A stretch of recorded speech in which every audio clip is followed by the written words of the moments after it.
Hello guys, hello Mahadev, welcome back. আশা করি কি সবাই ভালোই আছো আর ভালোই থেকো। তো আজকে হচ্ছে মহাশিবরাত্রি আর আজকে যাচ্ছি ধন্যী পাহাড়। চলো ভিডিওটা শুরু করা যাক। দিয়ে বাড়ি থেকে বেরিয়ে গেছি, এখন তো টোটোটাই বেশি চলে আর এখান থেকে বেশ কয়েকটা দূরও না, উঁচু রাস্তা বলে এখান থেকে টোটোটা যাচ্ছিল না। দিয়ে ওখান থেকে একটু হেঁটে গেলাম, কাছাকাছি পাহাড়ের কাছে পৌঁছে গেছি।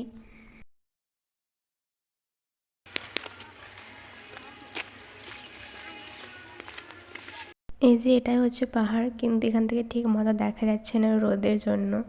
মোটামুটি আমি 1 বছর পর আসছি। লাস্টবার যখন গিয়েছিলাম তখন সিঁড়ি বানিয়েছিল না, এখন দেখছি সিঁড়ি বানিয়ে দিয়েছে। ভাবলাম কি সিঁড়ি বানিয়েছে তো চাপতে একটু ভালো লাগবে, অতটা কষ্ট হবে না। কিন্তু আমার মনে হয় আগে যেটা ছিল সেটাই ঠিক ছিল, আমার তো হালতই খারাপ হয়ে গেছে। আর দেখো এরা কি করে, পাহাড়ে এসে বেলপাতা তুলছে। আর আমি এখানে বলছি যে সামনেও গাছ পেছনেও গাছ, চারিদিকে গাছ। তো পাহাড়ে তো গাছ থাকবেই, পাহাড়ে গাছ না থাকলে কি থাকবো আমি। কিন্তু আর এখান থেকে দেখো কিছু দেখা যাচ্ছে, কিচ্ছু দেখা যায় না, এতটা উপরে মনে হচ্ছে চলে এসেছি। আর ভাই এতটা চাপার পর সবার হালত খারাপ। দিয়ে ওখানে একটু বসলাম, এটা চেক করো, কিছু দেখা যায় না রে ভাই।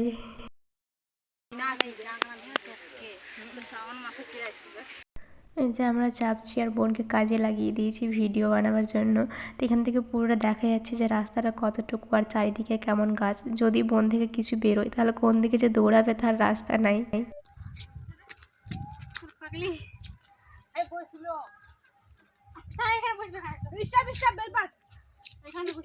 বেল ধরে নাই, ও ধরেছে ধরেছে।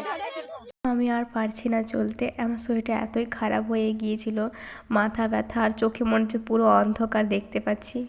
সে করতে করতে চেপেই গেলাম, এসেছি তখন চাপতেই হবে।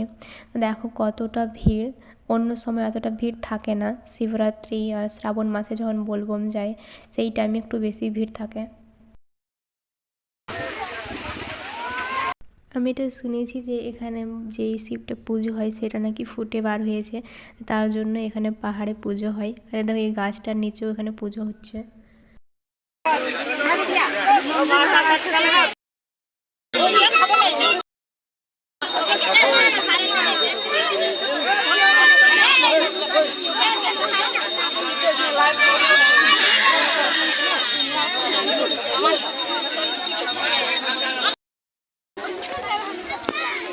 সবাই এই টিকাটা নিচ্ছিল, দিয়ে আমিও নিয়ে নিলাম কপালে ত্রিশূলের টিকা।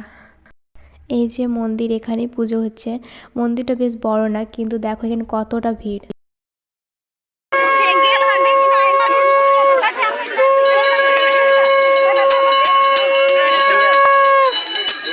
ভিডিওতে লাস্ট পর্যন্ত যতটা মানুষ দেখা যাচ্ছে ওরা শুধু লাইন দিয়ে আছে পুজো করার জন্য। দিয়ে আমাদের পুজো হয়ে গেল, দিয়ে আমরা ওখান থেকে আবার হাঁটতে লাগলাম। আমরা যাচ্ছি তার মধ্যে এতটা লোক আবার আসছে, কতটা ভিড়।